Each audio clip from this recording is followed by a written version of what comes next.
Garg, first, thank you on behalf of everyone here.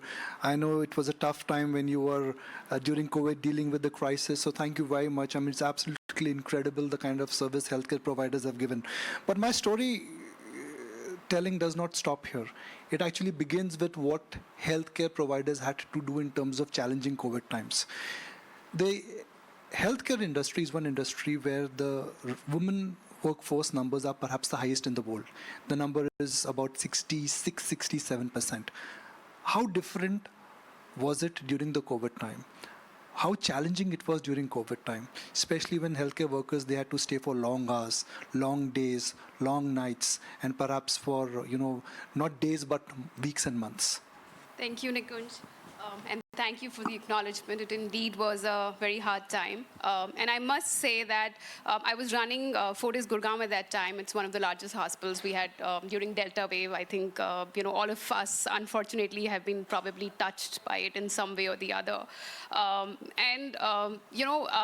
In terms of the workforce, so nurses are the backbone of any healthcare industry, right?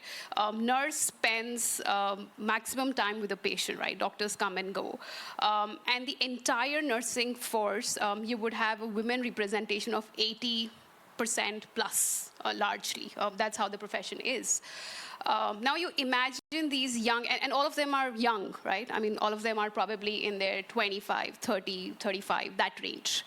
Now imagine being in a COVID ward with PPEs on, with your family, child at home, with the risk that you carry, with the guilt that you carry of, going back home and infecting your family and child. And I think that was one of the biggest fear. And I used to get inspired every single day by these women who would turn up every single day.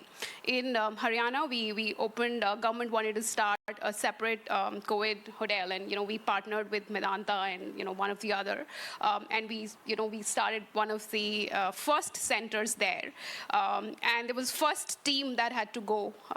At that time, it was too new. We didn't know what it was. It was even before the Delta wave, and I had our nursing team. And I still remember that day when, all of them probably hugged their families. They did whatever, and they were here for a month, and they didn't know what they were getting into.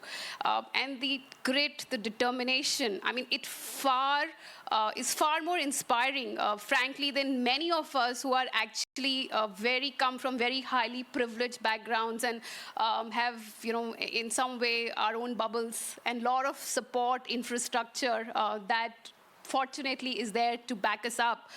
And then there are these women, and these are GDAs, they are assistants who probably are not so privileged, and they all just, did that, and not one of them said that I'm not going to do this.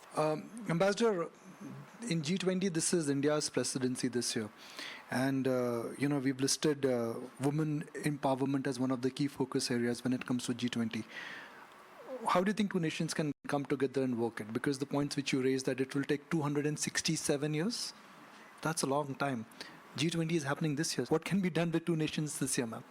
First of all, I think the flexibility and the mindset is something which Prime Minister Modi is speaking in when it comes to the climate change and the environmental issues. He is talking about the mindset. But I think here, when you are thinking about equality, you have to think about mindset as well. And it's at homes, it is at the schools and in the working places. So my country has never been able to not using all the talents.